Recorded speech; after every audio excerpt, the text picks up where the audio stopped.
In today's video, I'm going to teach you how to add echo in CapCut PC. If you want to make a voice sound like it's inside a huge cavern or just give your audio a wider, more atmospheric feel, CapCut PC gives you a couple of very simple ways to do it. In this tutorial, I'll walk you through the two easiest methods. One is fast and automatic, and the other gives you more hands-on control over the timing of the echo. Let's start with the quickest option. On your timeline, click the clip you want to work with so it's selected. Once the clip is highlighted, move over to the top right Properties panel and open the Audio section. From there, click Voice Effects. Inside that menu, scroll down until you find Voice Filters, then click Echo. As soon as you apply it, CapCut will automatically process the vocal track and add a clean, instant echo effect.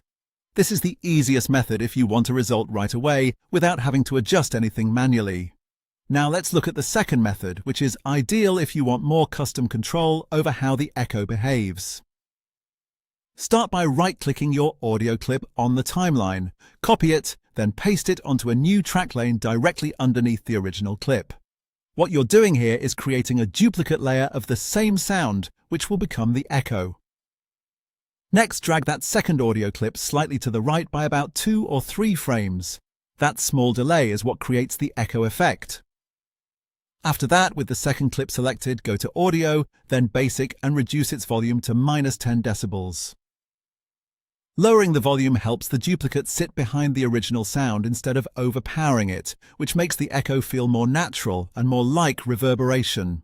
Once both methods are set up, it's time to test the sound. Press the spacebar to play back your track and listen carefully to how the echo feels in context. If you're using the manual method, you can fine-tune the effect by adjusting the position of the duplicated clip. Move it a little closer to the original for a tight, quick echo, or drag it farther to the right for a longer, more trailing delay. That gives you full control over the style and pacing of the effect. And that's it.